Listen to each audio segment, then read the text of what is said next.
convido você a abrir a palavra do Senhor em Apocalipse, capítulo 16. Nós estamos aqui na quinta sessão. Lembrando que Apocalipse, dentro da característica da literatura judaica, né, apocalíptica judaica, ou de oráculos judaicas, apresenta um modo de escrita cíclico, onde ele conta e reconta em algumas sessões o mesmo tema. E aí, então, nós estamos aqui, portanto, na quinta sessão, onde ele conta e reconta a história desde a primeira vinda de Cristo e que terminará com a segunda vinda de Cristo.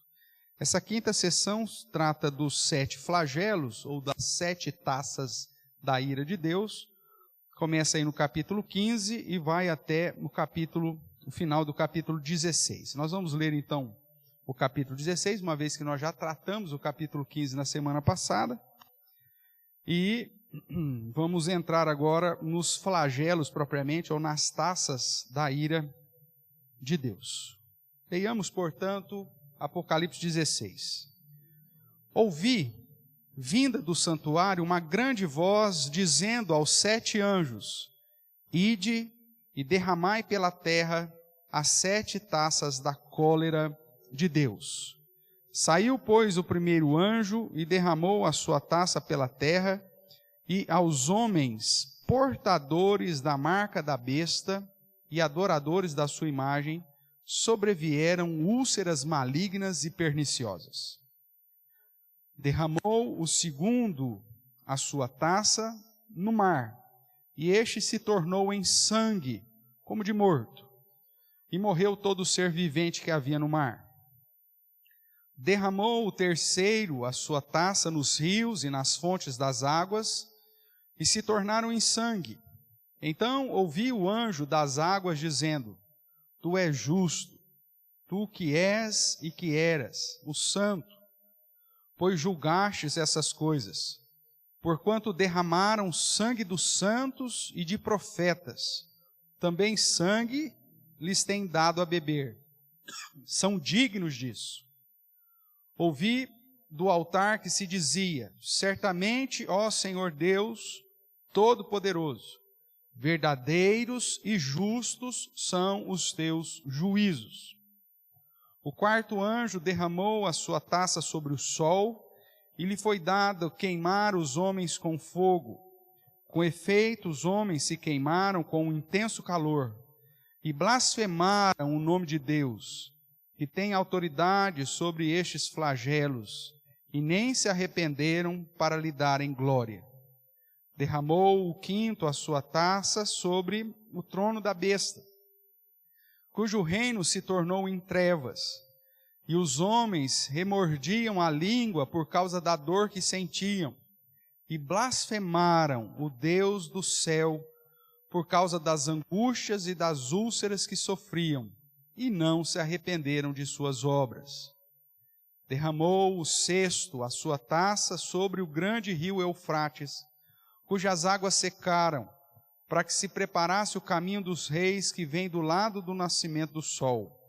Então vi sair da boca do dragão, da boca da besta e da boca do falso profeta 3 espíritos imundos, semelhantes às rãs, porque eles são espíritos de demônios, operadores de sinais, e se dirigem aos reis do mundo inteiro, com o fim de ajuntá-los para a peleja do grande dia do Deus Todo-Poderoso. Eis que venho como vem o ladrão. Bem-aventurado aquele que vigia e guarda as suas vestes, para que não ande nu e não se veja a sua vergonha. Então, os ajuntarão no lugar que em hebraico se chama Armagedon. Então derramou o sétimo anjo a sua taça pelo ar, e saiu grande voz do santuário, do lado do trono, dizendo: Feito está.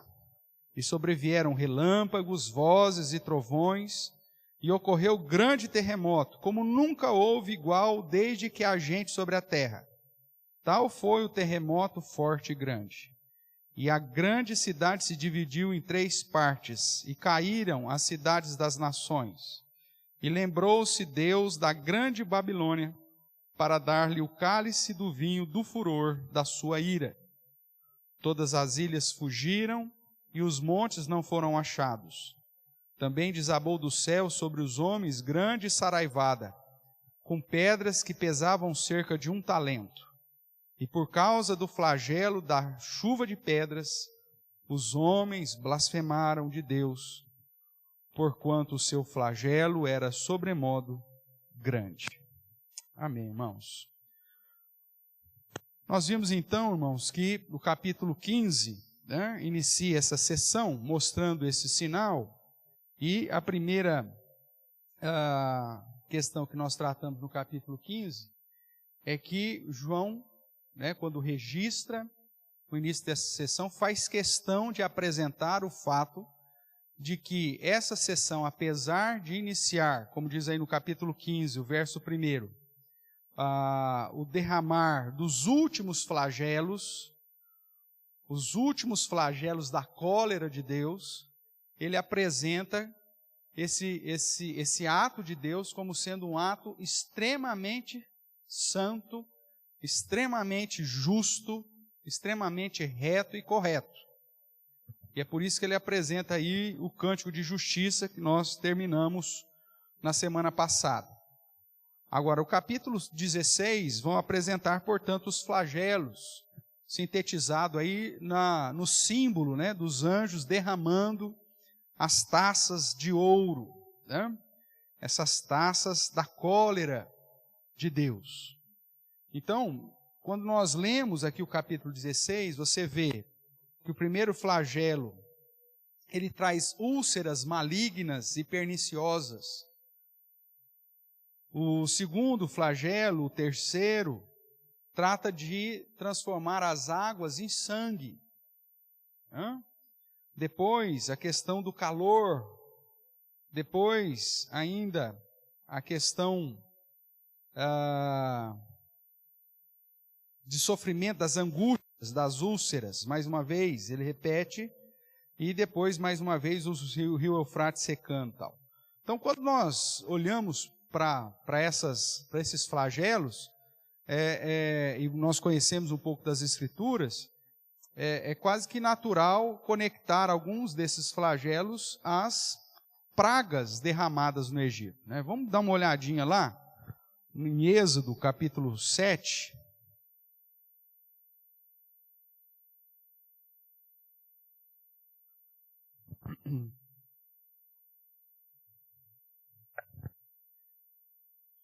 Onde você vai ver a primeira praga que foi derramada aí.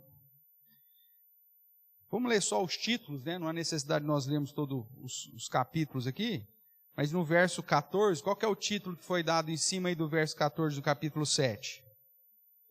Primeira praga. As águas tornam-se em sangue. Tá? Então nós vemos aí essa questão. Veja aí o verso 18, por exemplo. Os peixes que estão no rio, o que acontecerão? Morrerão, e o rio cheirará mal, e os egípcios terão nojo de beber a água do rio. Então veja, as águas se transformando em sangue. Depois você tem, lá no capítulo 9, a sexta praga. Qual que é o título aí? Sexta praga. Qual que é o título? Úlceras. Ou seja, chagas, úlceras. Então, tumores, em úlceras nos homens, nos egípcios. Depois a sétima praga, do que fala? Chuvas de pedras, que é a ideia lá da saraivada.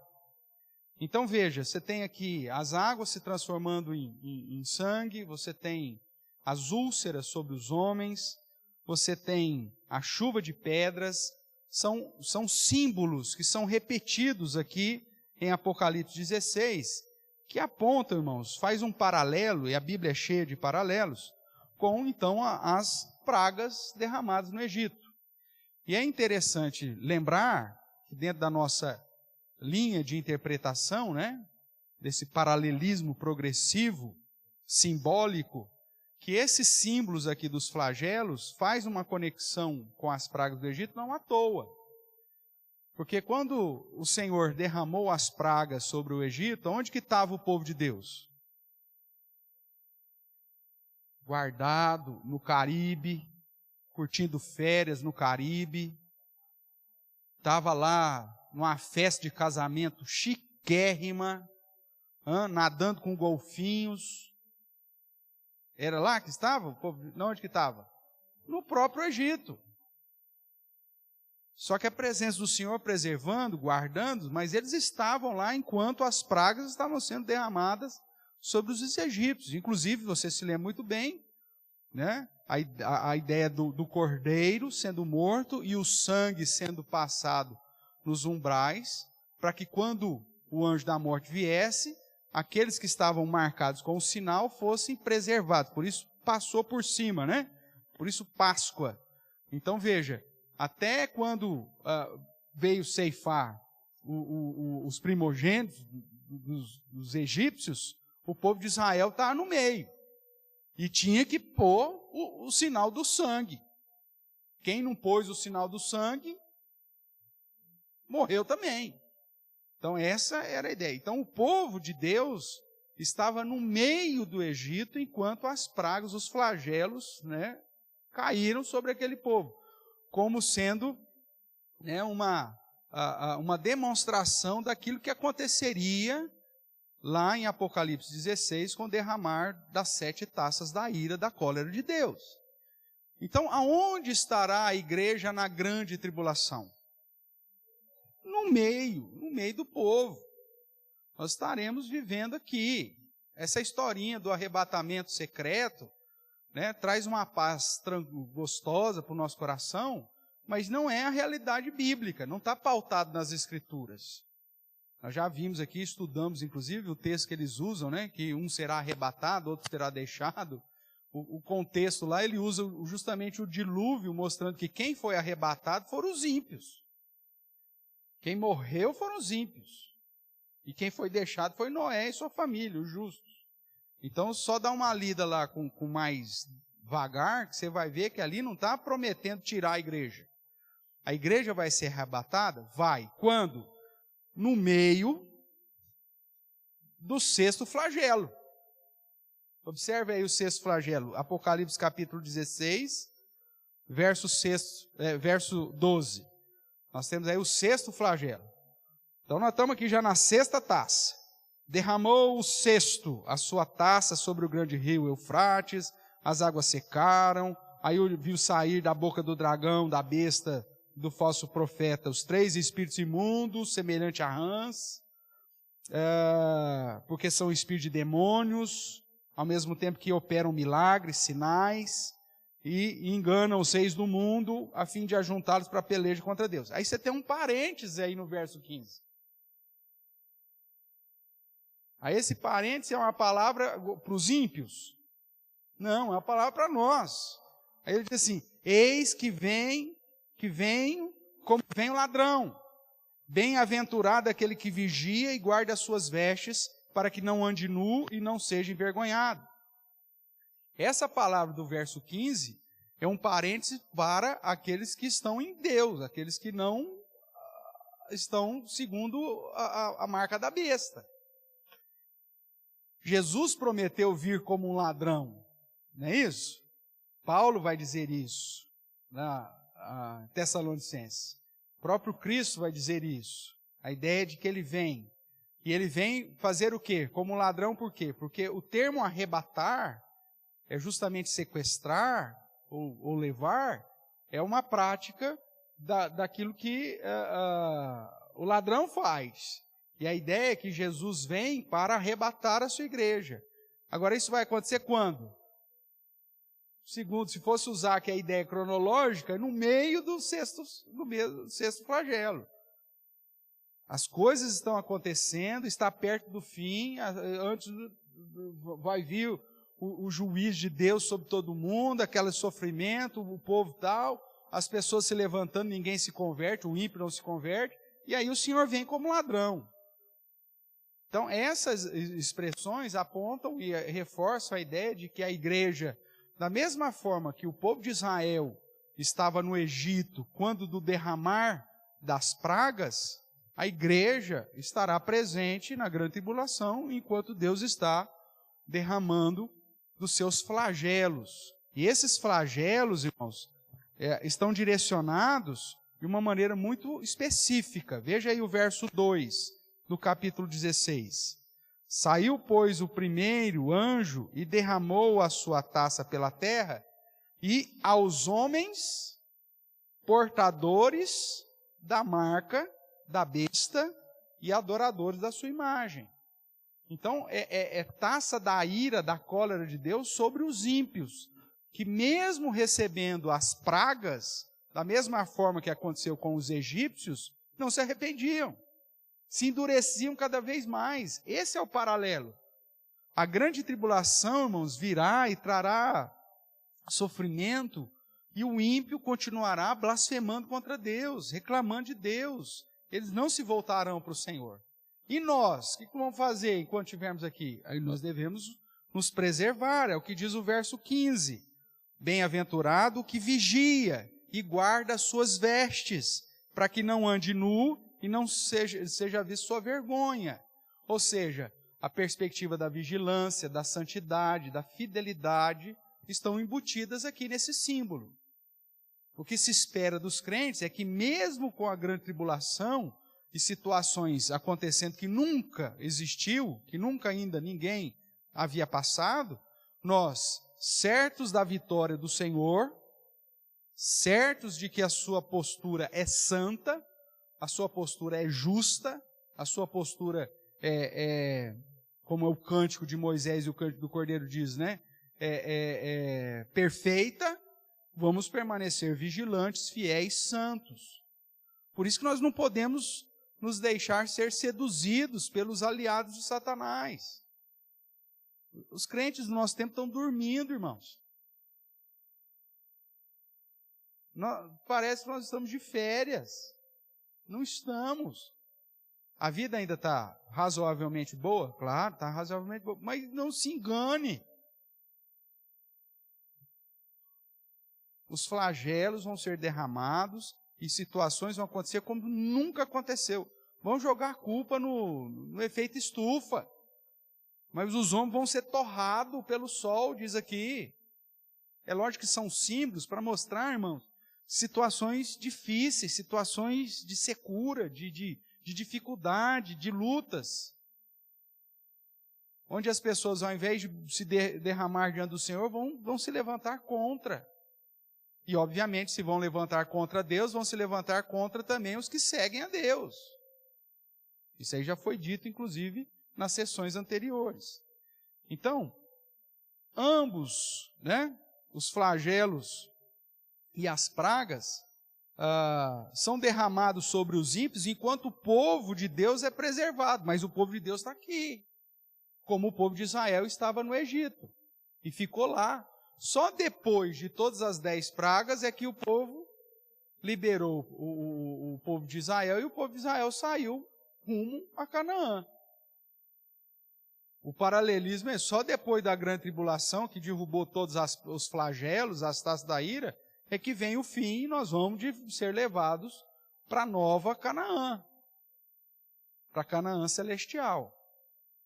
Está ficando claro isso, irmãos? Eu tenho batido na tecla já há bastante tempo sobre isso, mas é para quebrar essa ideia que não é bíblica, que é forçada, pautada em revelações que alguém recebeu por aí durante séculos atrás, dizendo que Jesus vai vir de um modo secreto arrebatar a igreja e livrar a igreja, né? Porque cronologicamente o capítulo 19 vai falar sobre as bodas do Cordeiro, e depois o 20 vai falar do milênio.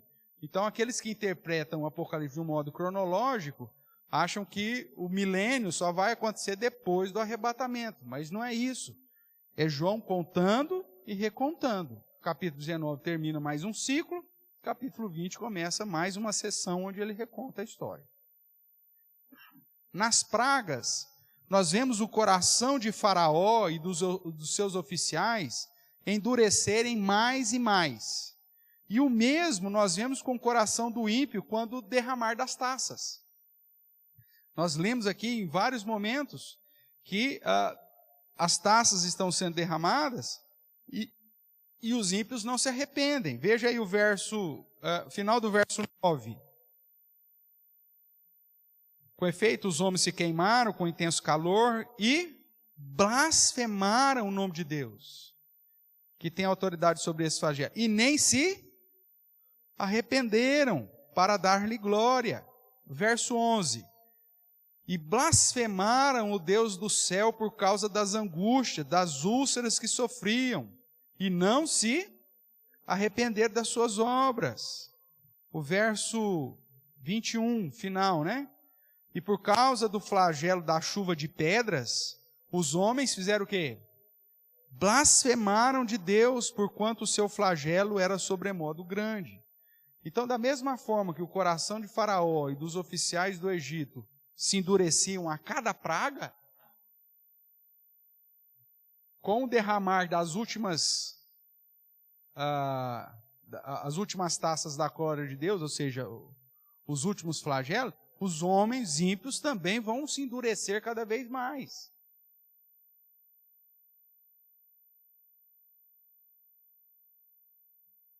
A grande tribulação, irmãos, não tem caráter redentivo.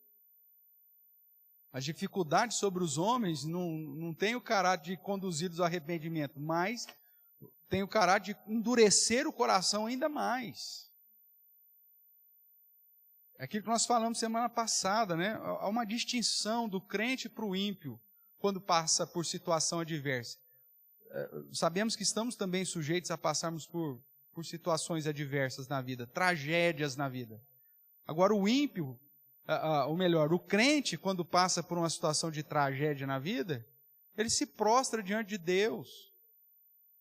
Como Jó, ele até se entristece, rasga suas vestes, ele se prostra, mas se prostra para adorar ao Senhor. E mesmo quando ele emite aí o seu lamento, ele faz isso sem pecar. Como é dito lá de Jó, rasgou suas vestes, tal, lançou-se em terra, tal, em todas essas coisas, Jó não pecou. Ou seja, ele lamenta, ele entristece, ele sofre, mas ele se prostra diante de Deus. O ímpio faz o quê? Ele se levanta, ele blasfema, ele murmura, ele xinga, ele braveja, ele chuta tudo, quebra. Então, as adversidades sobre a vida do crente o conduz aos pés do Senhor. A adversidade ou a grande tribulação na cabeça dos ímpios vai endurecê-lo mais e mais. Essa é a lógica aqui do negócio. Então nós já vimos aí o capítulo 16, vamos entrar então flagelo a flagelo ou taça a taça aí. Então os dois primeiros versos falam da primeira taça, que semelhantemente lá às pragas do Egito, trazem úlceras malignas e perniciosas sobre os ímpios. Então veja que a taça é derramada sobre toda a terra, mas o alvo são os adoradores da besta, os ímpios, que são acometidos dessas úlceras malignas e perniciosas. Aqui nós vemos uma semelhança com a sexta praga lá do Egito. Nós já vimos lá em Êxodo 9, né? Essa ideia das úlceras, né? Dos tumores, tá certo? Todos estamos sujeitos a passar por tribulações, doenças e até mesmo pela morte. Romanos 8 vai nos dizer isso. Mas sobre os ímpios, isso é tratado como o derramar da primeira taça, já é um flagelo da cólera de Deus. Segunda taça, capítulo 16, verso 3. Como já dissemos anteriormente, também existe uma relação entre os selos, as trombetas e as taças, diferenciando apenas no tamanho da dose, né? Nós vimos que os selos eram 1/4, as trombetas 1/3, e agora nós temos a totalidade. Então vai dizer assim o verso 3, né? Derramou o segundo a sua taça no mar, e este, ou seja, o mar, se tornou em sangue, como de morto, e morreu todo. Não é um terço, não é um quarto, não é uma porção, mas morreu todo ser vivente que havia no mar. Imagine, irmãos, essa situação, né, apocalíptica. A gente vê alguns filmes pós-apocalípticos, né, que o cinema tenta reproduzir. Aquela situação, tudo morto, não tem vida em lugar nenhum. Agora imagine um mar como sangue de morto. Você já viu aquele sangue, não é um sangue vivo, vermelhinho, quando você corta o dedo, tá? Aquele sangue escuro, já meio que coagulado, fedido. O mar se transformou nisso. Aí você fala assim, nós vamos tomar um banho de mar. Você chega lá, uma nata. Terrível. Então a ideia da totalidade, que aponta para o fato de que a ira de Deus agora, com os flagelos, não vai ser mais como aconteceu com as trombetas, que era um terço. Agora é uma situação que vai buscar a totalidade. Imagine as pessoas, né? O cara, comprei uma passagem do cruzeiro no Mediterrâneo. Aí na semana que eu ia viajar, acontece um troço desse. O cara vai falar o quê? Vai reclamar, vai murmurar, vai xingar, vai falar o bicho contra Deus. Mais ou menos isso. O que mais? Aqui nós vemos então uma relação com a segunda trombeta e ao mesmo tempo a segunda praga do Egito, onde as águas se tornaram como sangue. Como nós vimos lá em Êxodo capítulo 7, versos 17 e 18. Só que lá foram as águas do Egito, né? Aqui um mar. A terceira taça, dá uma olhadinha, vamos voltar aqui para a terceira taça aqui, volta, ou melhor, pela segunda trombeta, vamos dar uma olhada na segunda trombeta.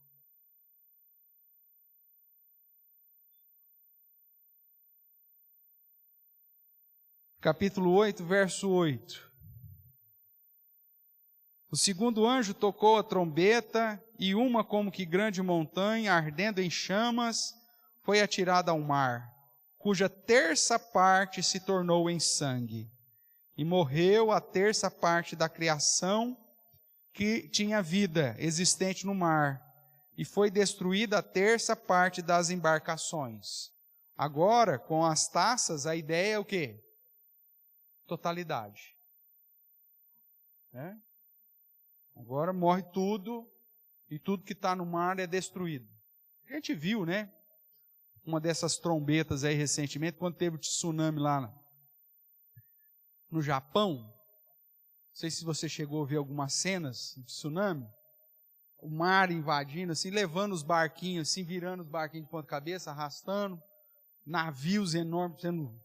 Parecia coisa de papel, não parecia? Parecia coisa de papel. Os carros caindo lá, rodando, as casas fazendo. Parecia coisa de filme japonês, né? Eles que gostam daqueles filmes de... Como que chama aqueles grandão lá? Aquele Godzilla, essas coisas. É isso aí. Parece aqueles filmes, quando o Godzilla vem pisando em cima dos prédios. Isso aí, os meninos que nasceram na década de 60 aí, sabem muito bem, né? Não, antes disso, tinha um que arrancava um negócio assim, né? Ultraman, não vai... É igual aqueles desenhinhos antigos japonês, os bichos pisando assim no prédio, em toque, como se fosse pisando em maquete. Nós vimos isso acontecer agora, ó, trombeta, irmãos. Agora imagina o flagelo, que é a última cólera de Deus, é para acabar. Aí você fala, ai Senhor, misericórdia. Então é mesmo, mas vai acontecer, está aqui escrito.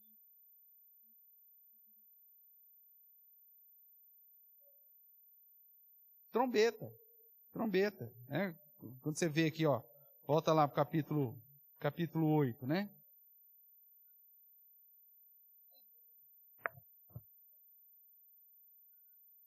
Você tem os ais, né? Que os trombetas abrem os ais. De um modo mais específico, é que o trombeta não vai deixar isso muito claro, mas o selo sim. Veja aí o quarto selo, Marta. Quando o cordeiro abriu o quarto selo, ouvi a voz do quarto ser vivente, dizendo: Vem, olhei um cavalo amarelo, seu cavaleiro, sendo ele chamado Morte, e o inferno estava seguindo. Estou no verso 7 do capítulo 6. E foi-lhe dada autoridade sobre a quarta parte da terra para matar a espada, para matar pela fome e para matar com a mortandade. Essa mortandade aqui, a tradução dela pode ser pestes. E aí entra qualquer tipo de manifestação relacionada a enfermidades, a doenças. Aí entra Covid, peste negra, febre espanhola, apesar que não era espanhola, mas assim ficou conhecida. Então tudo isso são selos de Deus. Veja que há uma relação entre selos, trombetas e flagelo. O problema é que as taças ou flagelo é as últimas. É a taça da cólera, as últimas de Deus. Então aí é definitivo. Enquanto que essas situações matam lá 1/3 ou 1/4 da população, agora você tem a totalidade. Tudo bem? Então a terceira taça aponta para a totalidade. Alguns acreditam que a segunda taça transmita apenas a ideia de grandes acidentes marítimos que ceifam vida dos ímpios no percurso da história. Mas, no início do capítulo 15, nos deixa mais claro que nós estamos tratando, irmãos, dos 7 últimos flagelos. É uma situação que ainda não foi vista. Né? Quando nós vimos aqui, deixa eu achar, né? Quando fala do terremoto, veja aí o verso 18. E sobrevieram relâmpagos, vozes e trovão, e ocorreu grande terremoto, presta atenção, como nunca houve igual desde que há gente sobre a terra. Se você pegar essa frase e comparar com o paralelismo lá do sermão escatológico de Jesus, a grande tribulação é descrita nesses termos. Uma tribulação tal que nunca houve no mundo. E nunca mais haverá. Então nós não estamos falando situações aí, essas histórias que aconteceu. Não, isso aí trata de selo, isso trata de trombeta, porque era sempre parte. Agora nós estamos falando das últimas cóleras de Deus. Depois dessa não tem mais. Então vai gerar a situação, usando aqui o termo, que como nunca houve igual desde que há gente sobre a terra. Nós estamos falando de uma situação extremada. Por isso, grande tribulação. O que mais? Vamos caminhar aqui. A terceira taça, que vai do verso 4 ao verso 7, esta atinge os rios e as fontes das águas, tornando-as em sangue. Da mesma forma que a primeira praga lá do Egito. Né? Transformando os rios em sangue. Então, há o paralelo, conforme está escrito lá em Êxodo 7:19.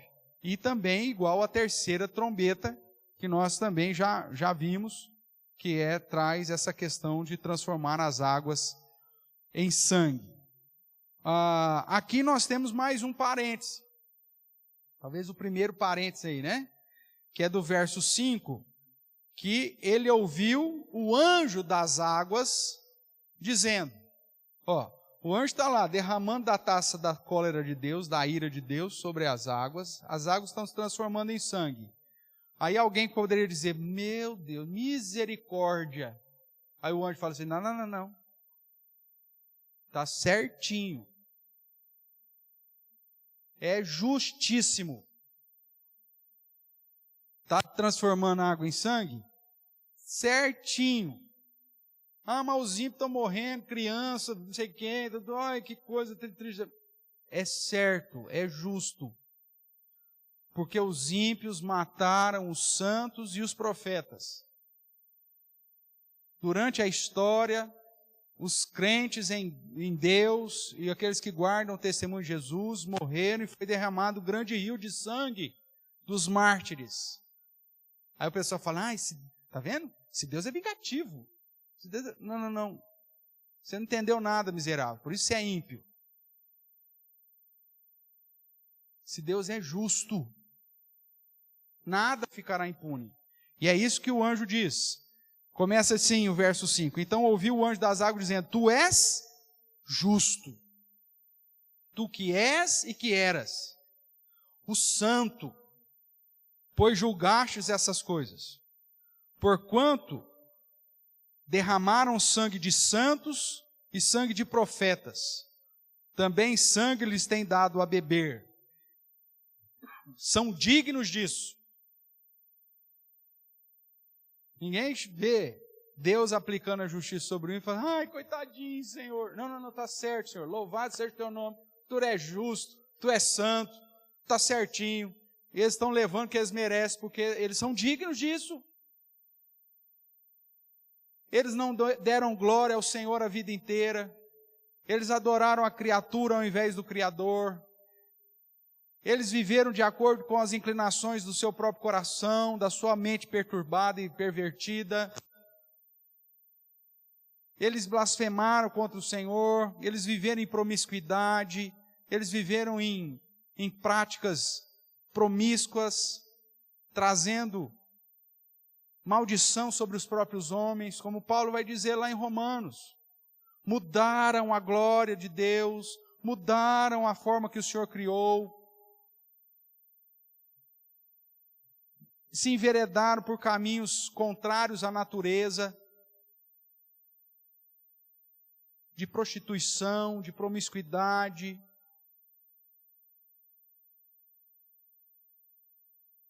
E não se arrependeram. Tinham a lei de Deus gravada nos seus corações, mas cauterizaram a mente. Tinham a lei de Deus gravada na consciência, mas cauterizaram a mente. Viveram em busca dos seus prazeres e de modo a afrontar a santidade e a beleza de Deus. Aí o anjo disse, está certo, Senhor. Eles são dignos disso. O Senhor continua sendo justo, o Senhor continua sendo santo. O Senhor era, é e continuará sendo justo e santo. Aí o verso 7 diz, ouvi do altar que se dizia, agora não é mais um anjo, não é o anjo das águas que está falando, está certinho. Agora o próprio altar. Ouvi do altar que se dizia, certamente, ó Senhor Deus Todo-Poderoso, verdadeiros e justos são os teus juízos. Não é só o anjo, mas agora todos os seres celestiais, os anciãos, os 4 seres viventes, ou seja, o altar e todos os crentes que porventura já estavam ali, aqueles que já foram levados, que estão diante do trono, aguardando o dia final. Todos esses falam, Senhor, o Senhor é o Todo-Poderoso, está certo. Chacoalha a roseira.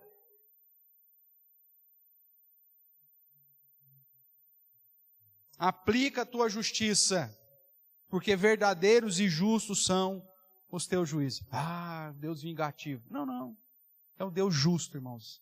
Essa é a diferença. E aí depois, quando definitivamente o Senhor voltar, todo joelho se dobrará, toda língua confessará que Ele é o Senhor e reconhecerá a justiça de Deus. Se não fosse a graça de Deus em Cristo Jesus ter nos alcançado, irmãos, nós seríamos dignos de receber essas mesmas condenações.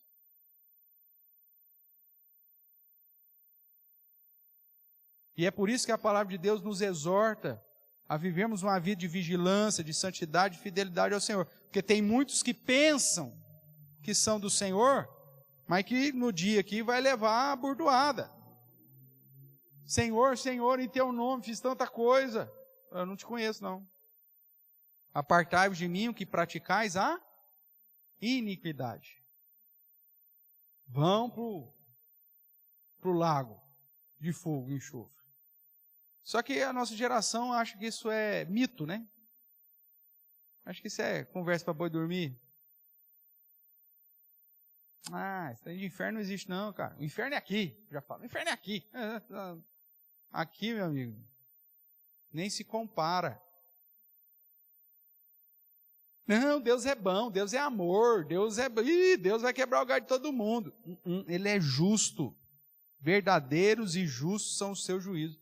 E Ele vai derramar isso, porque é o que se espera de um Deus justo. O que você espera de um juiz? Quando você vai lá, abre lá, intenta uma ação, o que você espera de um juiz quando você abre uma ação contra alguém que você achou que você foi injustiçado? Não é que ele haja com justiça?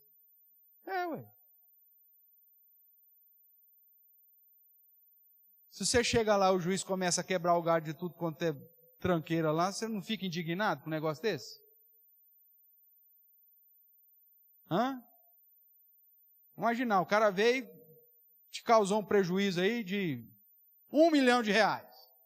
Aí você abre uma ação contra o cara. Tudo provado, tudo certinho, tudo ali. Processo, tudo preto no branco, testemunho, tudo certinho. Aí o juiz fala assim, você tem o direito realmente de receber o 1 milhão aí, mas vamos quebrar o galho, cara. Deixa ele pagar 10 mil aí, tá tudo certo. Você vai falar, tá certo, tá justo. Você vai falar isso? É lógico que não. Você fala, não, aí você tem que pesar o que é justo. Não ficou provado que é 1 milhão? Então é 1 milhão, aí. Não é 999. E também não é 1.000.001. É 1 milhão. Nós que somos pecadores miseráveis temos esse senso de justiça. Por que o Deus que é santo haveria de quebrar o galho? Aí ele deixaria de ser justo e santo, como a Bíblia diz que ele o é. Então não espere Deus quebrar o galho na última hora, porque não vai acontecer. Tudo bem? Para evitar qualquer tipo de comentário sobre a punição divina, um anjo argumentando sobre a justiça de Deus em derramar sua taça, em resposta ao derramamento do sangue dos mártires, tem a sua voz acrescida da voz do altar, que exalta a retidão e a justiça divina. Isso já foi dito em outros momentos, né? Vamos comparar aí, o paralelismo aí. Apocalipse capítulo 6, verso 9.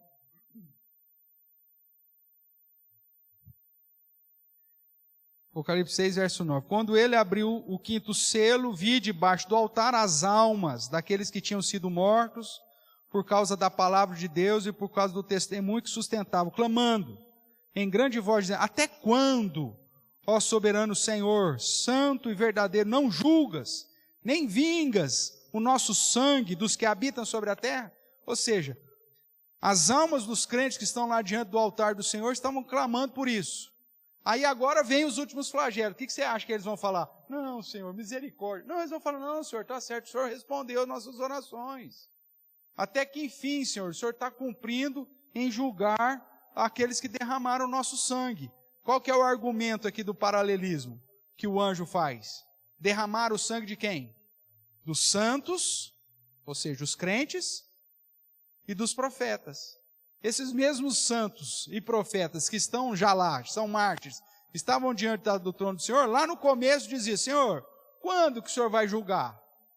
Aí agora, chegou o tempo das taças da cólera de Deus, o que o altar fala? Justo e verdadeiro são todos os teus juízos. O Senhor, chegou o tempo do Senhor julgar, e o Senhor vai julgar como tem que ser julgado.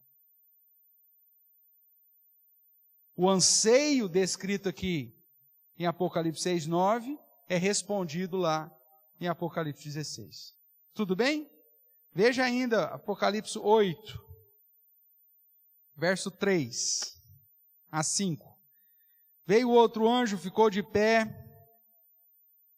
junto ao altar, com um incensário de ouro, e foi-lhe dado muito incenso para oferecê-lo com quê? As orações de todos os santos sobre o altar de ouro que se acha diante do trono. E da mão do anjo subiu à presença de Deus a fumaça do incenso com as orações dos santos. E o anjo tomou o incensário, encheu de fogo do altar e atirou à terra, e houve trovões, vozes, relâmpagos e terremoto.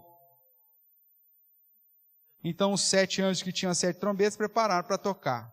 Veja um outro paralelismo. Em Apocalipse 16, você vai ver, com o derramar do 7º anjo, verso 18, né? Sobrevieram o quê? Relâmpagos, vozes e trovão. Só que aí não só um terremoto, veio o quê? Um grande terremoto. É o mesmo paralelismo, porque ele está contando e recontando. Na primeira parte, ele vai progredindo. Agora ele está tratando da parte final. Mas sempre o juízo de Deus é retratado com esses símbolos, né? De relâmpagos, vozes, trovão e terremoto. A palavra santa de Deus, fiel de Deus, sempre é demonstrada nesses termos, nesses símbolos, apontando que, de fato, os últimos flagelos nada mais é do que o clamor dos próprios crentes que estão sendo perseguidos e mortos. As trombetas, nós vimos que é a resposta das orações dos crentes. O clamor do Senhor, que, ó, Senhor, não estamos aguentando mais. Vocês viram que hoje eu compartilhei lá no grupo a oração pelo Sudão, né? Há uma distinção lá, o Sudão do Norte e o Sudão do Sul, uma parte cristã, outra parte islamizada. Irmãos, quem mais sofre nessa história são os cristãos, porque os cristãos o cristianismo é uma religião pacífica.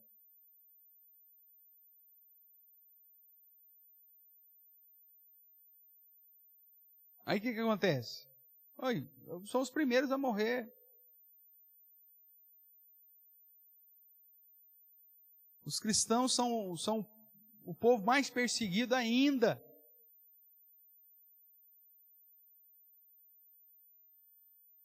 Século 21 e nós somos ainda o grupo mais perseguido.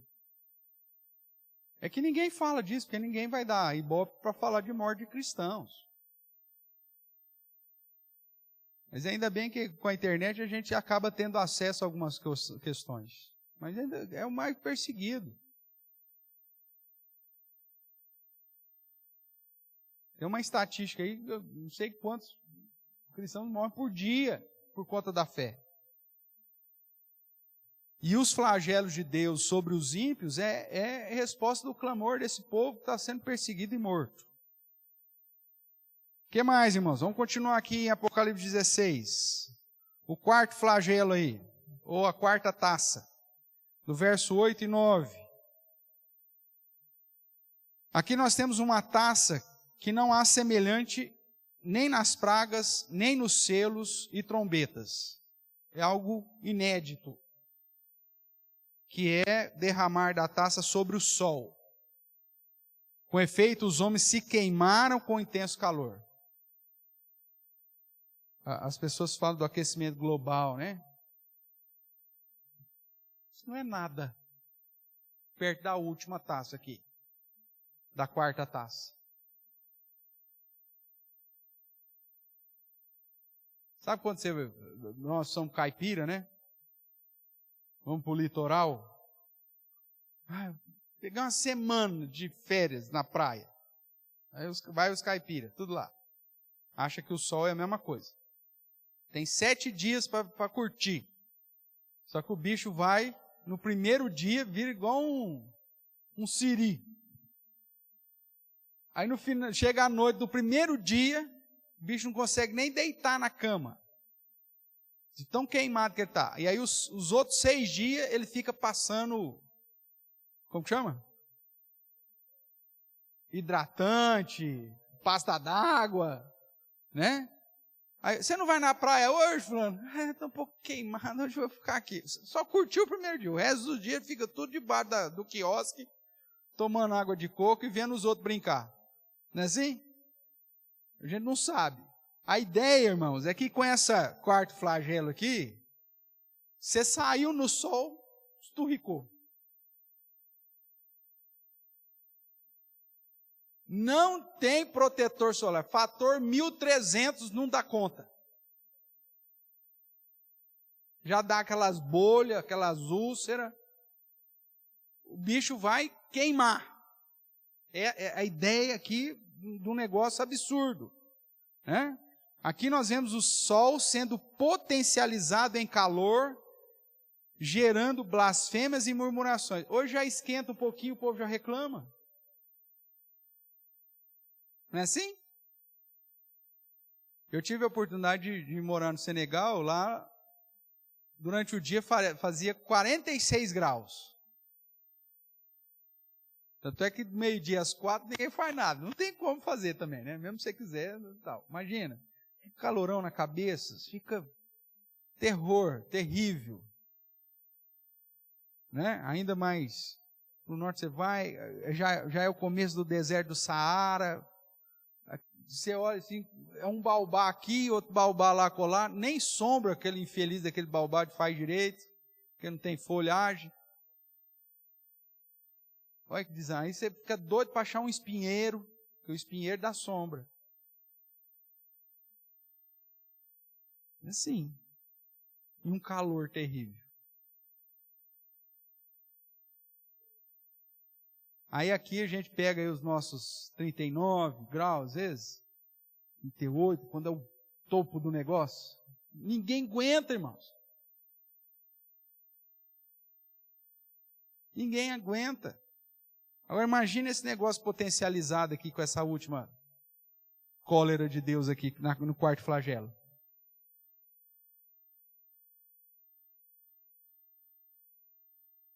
Eu vou tomar um solzinho para pegar uma vitamina D. Saiu, tipo, cadê o fulano? Torrou. Essa é a ideia da potencialização. Só que a ideia é que vai gerar murmuração, vai gerar blasfêmia. O texto vai dizer, né, no final aí, blasfemaram o nome de Deus, que tem autoridade sobre esse flagelo.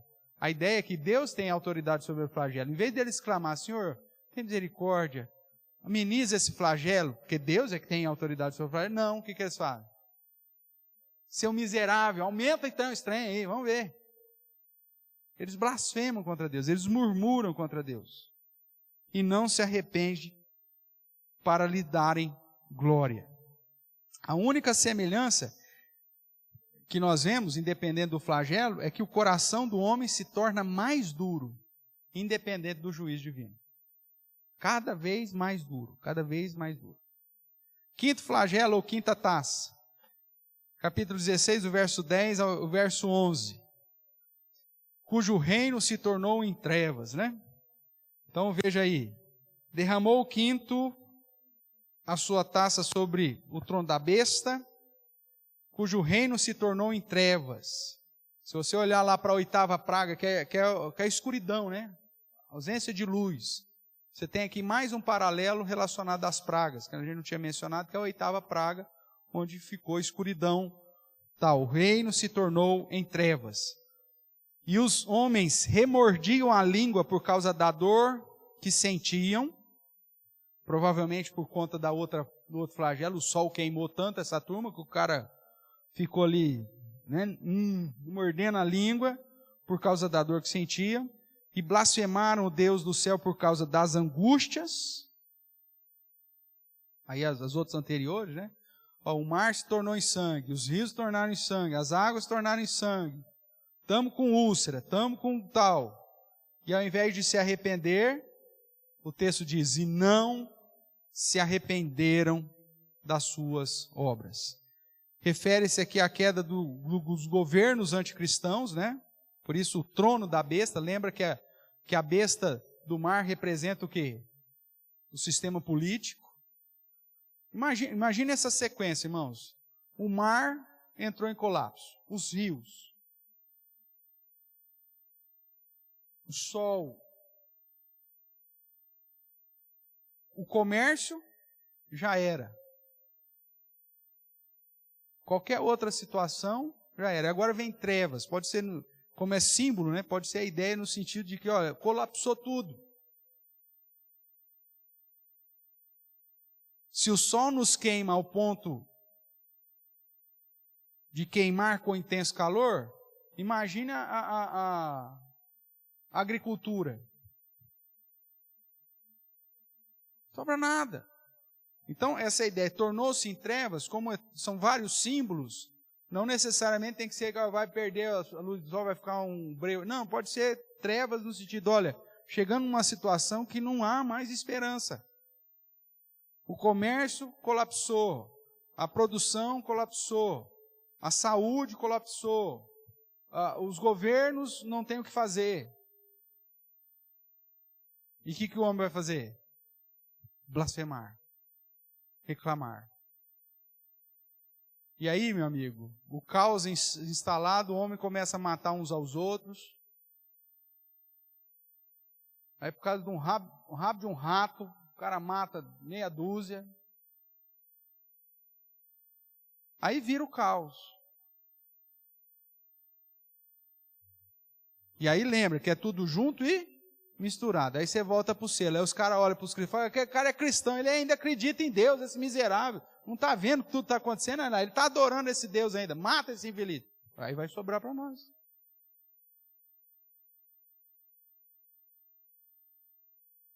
Mas você vai, pastor, você está muito longe de acontecer. Amigo, é um sopro para acontecer. Nós já vimos aí, recentemente, a polícia do Estado do Espírito Santo, entrou em greve. Acho que 3 dias. Lembra disso? Todo mundo começou a roubar todo mundo. Invadiram as lojas, roubaram geladeira, televisão, não sei o quê. Lembra? Viram isso na televisão? 3 dias. A polícia ficou de greve 3 dias. Aí imagina um mundo colapsado. O que você acha que vai acontecer? Você fala, mas eu tenho meus direitos. O cara vai passar por cima de você, dos seus direitos, meu amigo. É uma tragédia como nunca ninguém se viu.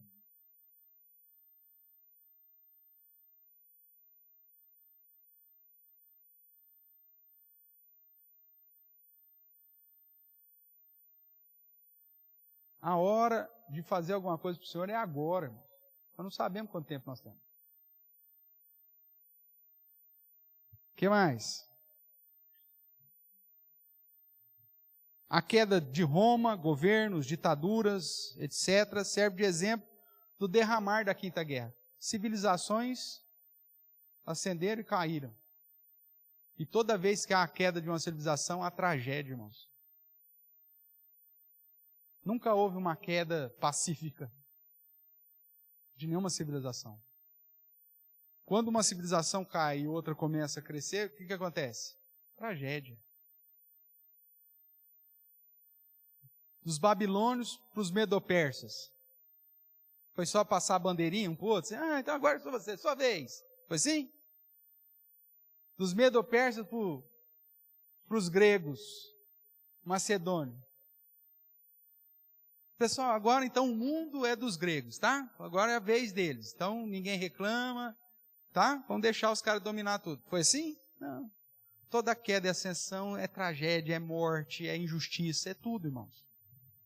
E aqui nós estamos falando da final.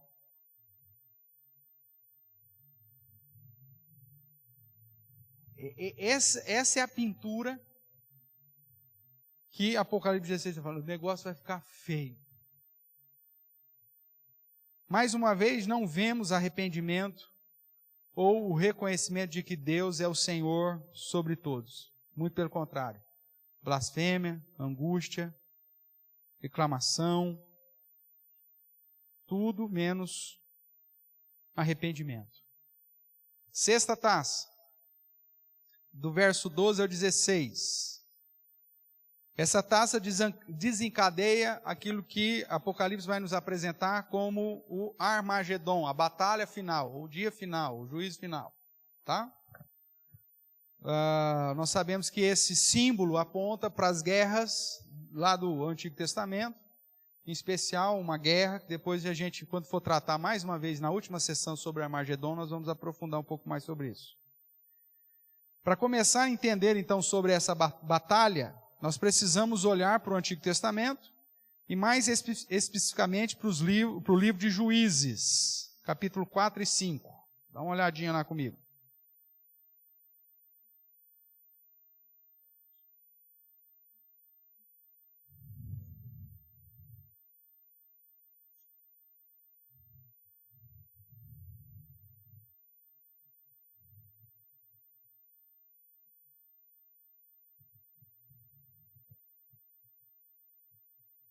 Nós não vamos ter tempo agora para ler todo o capítulo 4, o capítulo 5, né, que aí é o cântico de Débora.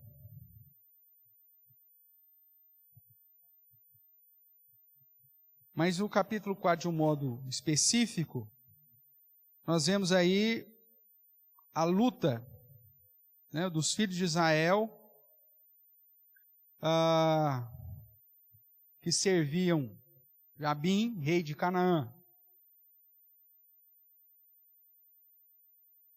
E aí nós temos a descrição da vitória sobre o rei de Canaã. E essa batalha aponta para o Armagedon, relacionado lá com Apocalipse. Então veja aí, só o final para a gente ter uma ideia, né? Verso 22, e eis que perseguindo Baraque a Císera, deve ser, Jael, lhe saiu ao encontro e lhe disse, vem, mostrar-te-ei o homem que procuras. Ela seguiu, eis que Císera jazia morto, e a estaca na fonte. Assim Deus, naquele dia, humilhou a Jabim, rei de Canaã, diante de quem?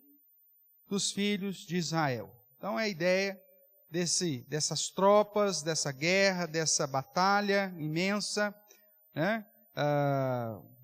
Com 10 mil homens, aquela coisa toda, e que aponta para a ideia, então, de uma batalha final, que acaba depois gerando paz por muito tempo. Então, quando formos tratar na última sessão do Apocalipse, que trata mais uma vez do Armagedon, que ele repete, aí nós vamos caminhar um pouquinho mais aqui. Quando o povo de Deus é minoria, está acuado pelo inimigo, o ímpio prospera e não há meios humanos para reverter a opressão, Deus vem lutar pelos seus. É o que acontece em toda a história do povo de Israel. Há momentos da história, inclusive, que tem muita gente, Deus fala assim, pode mandar embora. Aqueles que não quiserem lutar, pode mandar embora. Não, ainda tem muita gente. Faz teste tal. Não, tem muita gente. Pode mandar esses caras embora. Vê quem bebe água assim, quem bebe água assada. Isso, manda embora. Deus diminui. Por quê? Porque quando Deus livra o seu povo, Ele não depende do seu povo. É o povo que depende dele. Então, toda vez que nós vemos uma batalha, onde você tem uma força, um exército poderoso contra aqueles que representam a Deus, o povo de Deus sempre será a minoria. E Deus sempre dará a vitória. É assim que você vai encontrar nos registros das guerras no Antigo Testamento e que serve de símbolo para o chamado aqui Armagedon de Apocalipse. Tanto que você observou, voltando aqui para Apocalipse 16, você vai observar lá ainda no início aqui do verso 12, que o rio Eufrates, que é um obstáculo, né, para se chegar até Israel, secaram com o objetivo para que se preparasse o caminho dos reis que vem do lado do nascimento do sol, ou seja, do Oriente, para guerrear contra o povo de Deus. Imagine então todo o Oriente vindo sem nenhum obstáculo físico, que no caso era o rio, para atravessar, para guerrear. Quem que pode livrar o povo de Deus representado aqui geograficamente por Israel, se todo o Oriente vem contra ele? Só o Senhor. Só Deus, da mesma forma que Ele fez durante toda a história do povo de Israel. E não só durante o Antigo Testamento, mas até na história recente. Né? Quem conhece um pouquinho da história da Guerra dos 6 Dias, fala assim, como que aconteceu aquele negócio?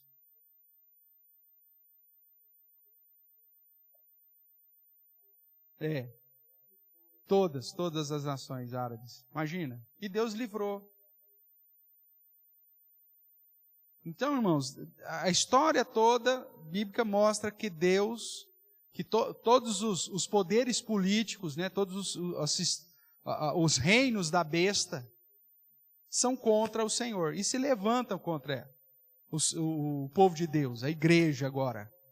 Mas sempre Deus luta pelos seus. E é nesse contexto que ele diz que ele vem nos resgatar, ele vem como ladrão. É no verso 15 que ele nos apresenta isso. Então Deus vem lutar pelos seus. Armagedon, portanto, é o símbolo de todas as batalhas nas quais, quando a necessidade é grande e os crentes são oprimidos, o Senhor manifesta e vence o inimigo. Segundo o doutor William Hendricks, lá no livro Mais Que Vencedores. Então, Armagedon é um símbolo de todas as batalhas em que o Senhor venceu para o seu povo, mesmo o seu povo sendo minoria. Lembra que eu te falei? Vai acontecendo um monte de situações. O mercado colapsa, os reinos, política, agricultura, tudo vai entrar em colapso. O povo começa a blasfemar contra Deus. Aí eles vão se levantar contra quem? O povo de Deus. E aí eles vão se levantar para vir nos perseguir. E aí quando o negócio estiver para acabar, Jesus vem como ladrão. Mais uma questão para reforçar a ideia de que os crentes estarão na grande tribulação. O Armagedon acontece dentro do quê? Em que contexto? Da grande tribulação. Ok? Todo mundo acho que concorda com isso, tá? Então, se o Armagedon acontece no meio da tribulação, o povo vai se levantar contra quem? Se os crentes não estão aqui.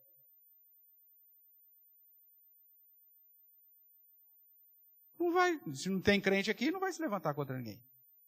E Jesus vem como ladrão tirar quem aqui, se não tem mais crente aqui? Não. Então, aquilo que eu brinquei semana passada, eu quero viver tanto, quero morrer velhinho. Não sei, irmãos. Às vezes não sei se é bom negócio assim, não. Porque se nós for a última geração para ver tudo isso aqui, o Senhor me leva logo. Porque não vai ser fácil.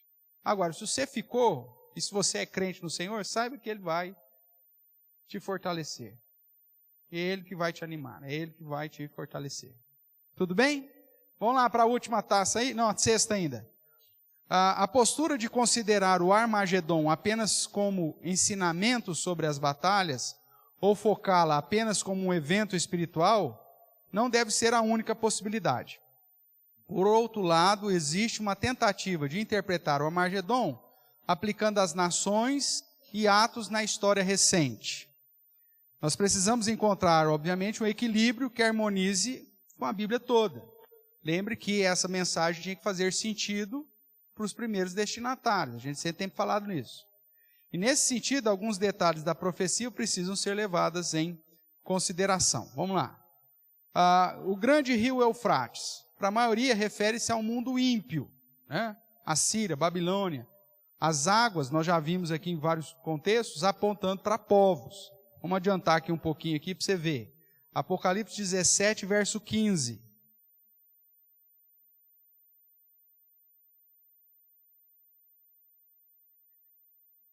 A própria explicação. Falou-me ainda, as águas que viste, onde a meretriz está assentada, o que são as águas? São povos, multidões, nações e línguas. Então o símbolo aqui, quando fala de água, secaram as águas, né? Do rio Eufrates, cujas águas secaram. Um dos símbolos possíveis para interpretar águas é justamente nações, como que ele trata aqui? Povos, multidões, nações e línguas. Então, quando diz, olha, o grande rio Eufrates, cujas águas secaram, pode ser um indicativo que os povos daquela região perderam também sua força. Então, somente isso. Jeremias 46.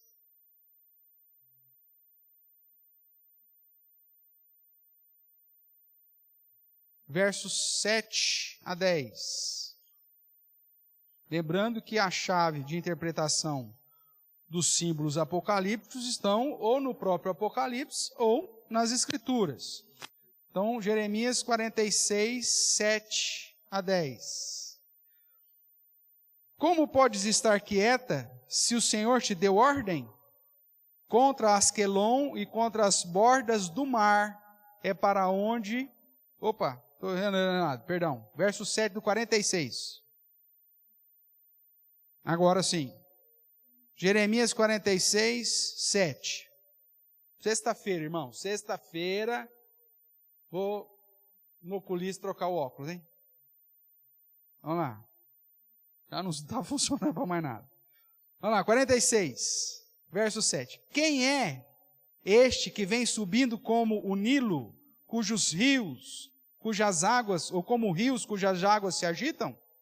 O Egito vem subindo como o Nilo, como rios cujas águas se agitam. Ele disse, subirei, cobrirei a terra, destruirei a cidade e os que habitam nela.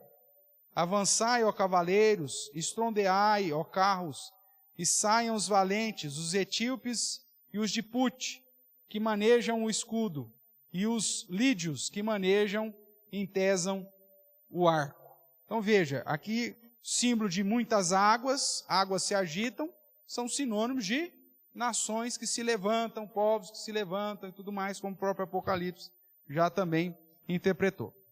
Além disso, entendendo que no contexto o grande rio Eufrates refere-se a um obstáculo natural para impedir o avanço dos ímpios sobre Israel, é uma proteção que vai secar. A ideia de aliados e tudo mais. Hengstenberg diz, no comentário dele, o Eufrates foi mencionado aqui apenas no que se refere ao impedimento que representa a marcha do poder ímpio do mundo na direção da Terra Santa. A ideia é que, então, nós, de certa forma, ficaremos mais susceptíveis ao ataque dos inimigos de Deus. E é por isso que o Senhor vem como ladrão e nos saca desse mundo. Então, reis que vêm do lado do nascimento do sol, nações ou reinos do Oriente, né? Vêm para a peleja. Voltemos lá para Apocalipse 16, no verso 14, deixa claro que eles não vêm nos trazer presentes, né? O que vem aí? Apocalipse 16, 14. Porque eles são espíritos de demônios, operadores de sinais, e se dirigem aos reis do mundo inteiro com o fim de ajuntá-los para o quê? Para a peleja do grande dia do Deus Todo-Poderoso. Então existe aqui uma relação com Apocalipse 20, verso 8,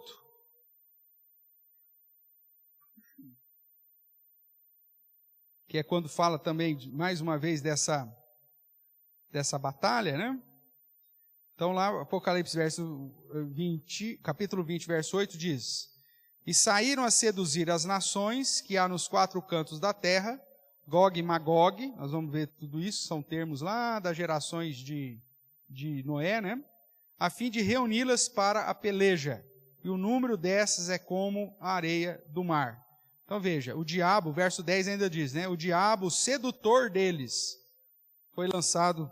Então veja, Satanás tem como objetivo seduzir as nações para se levantar contra o povo de Deus. Então essa é a ideia que também vai acontecer aqui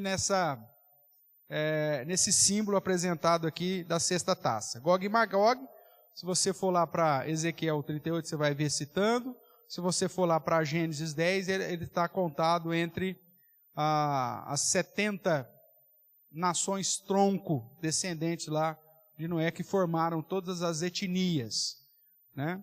Tem gente que vai tentar interpretar isso de modo literal, nós vamos falar isso lá quando trabalharmos em Apocalipse 20, né? Falando, é a Rússia, é não sei quem, tarará. Mas como nós já vimos e temos seguido até agora, o nosso contexto, o nosso método de interpretação não é literal, mas sim aponta para nações contrárias ao povo de Deus tão somente.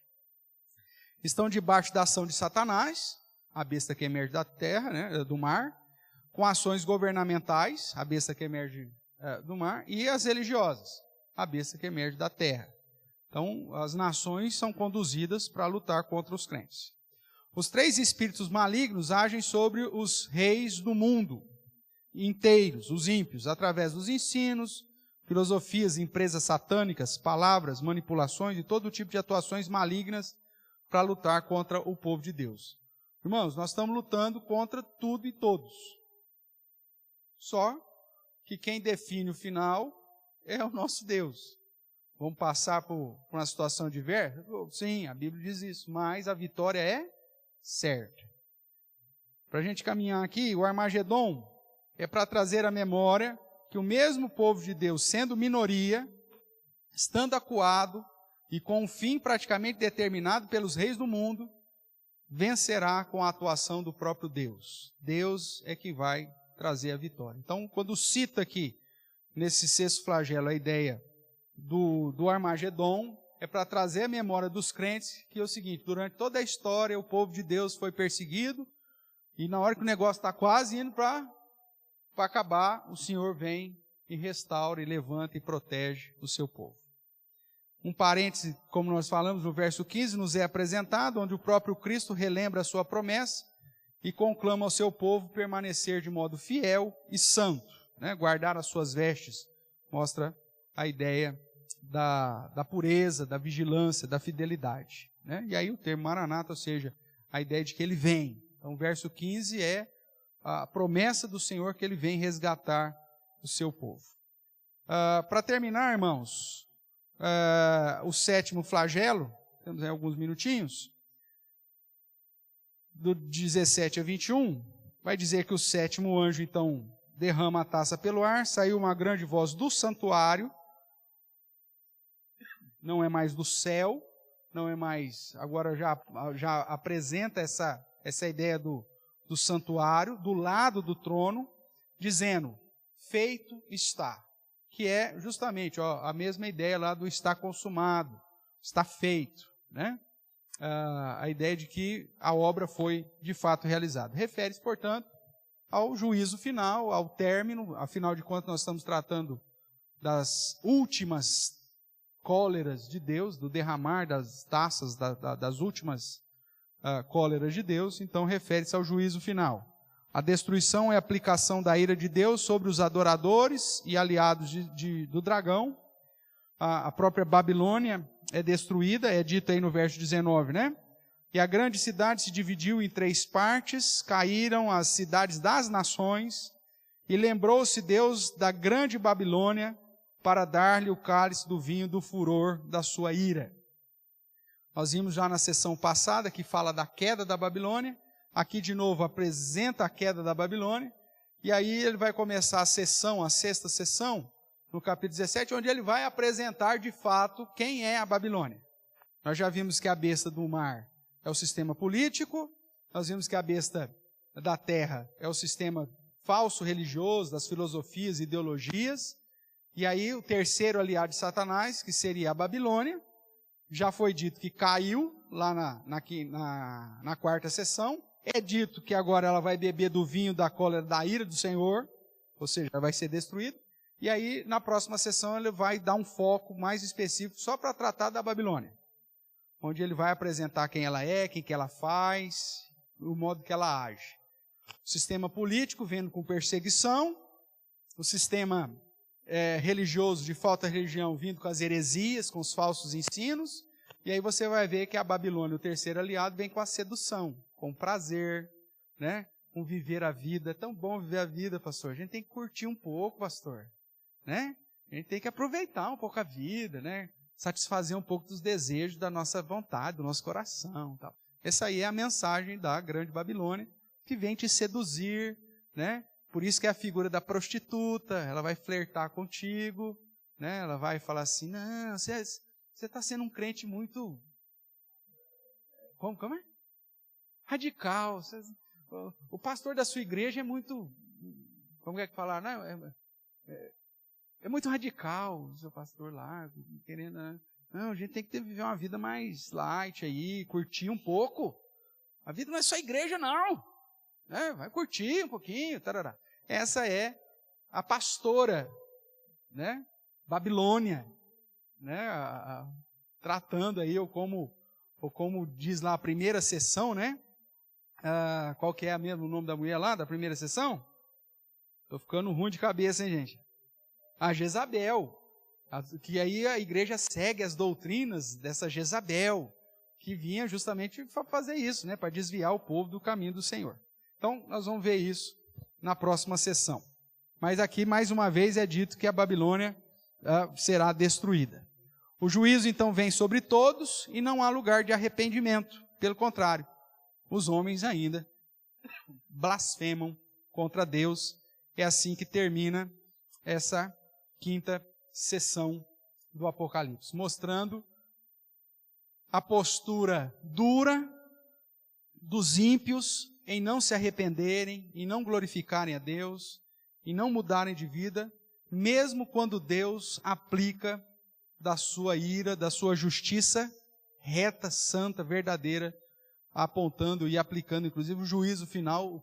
Os caras ainda continuam com o bico firme, né? Falando mal de Deus, reclamando e não se dobrando diante da grandeza do nosso Deus. Irmãos, a quarta sessão nos diz para termos esperança, porque o Cordeiro venceu e essa vitória passa a ser da sua igreja.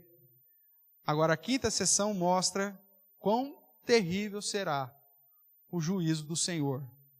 Portanto, o que se espera de você é que você mantenha as suas vestes para que a sua nudez não seja exposta e nem mesmo a sua vergonha. O que isso quer dizer, pastor?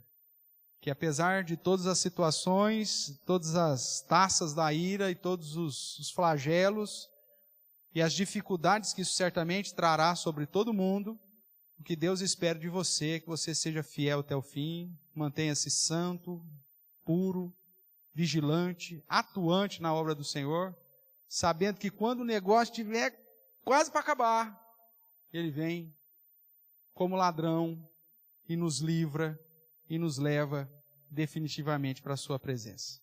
Que Deus assim possa fortalecer a sua fé e que você possa se despertar, irmãos, para entender que nós temos uma luta terrível contra Satanás e seus aliados. Temos aí dificuldades e certamente passaremos por mais dificuldades produzidas pelos governos deste mundo, pelos falsos ensinos, pelas heresias, inclusive dentro da própria igreja, e principalmente pela sedução desse mundo, que é um mundo hedonista, né? Que busca só o prazer, que quer curtir, que quer satisfazer os desejos, a concupiscência e tal. E a cada dia a propaganda vai ser maior, e aí nós vamos ter que fazer a escolha se queremos de fato sermos contados entre aqueles que não adoraram a besta e não receberam o número do seu nome.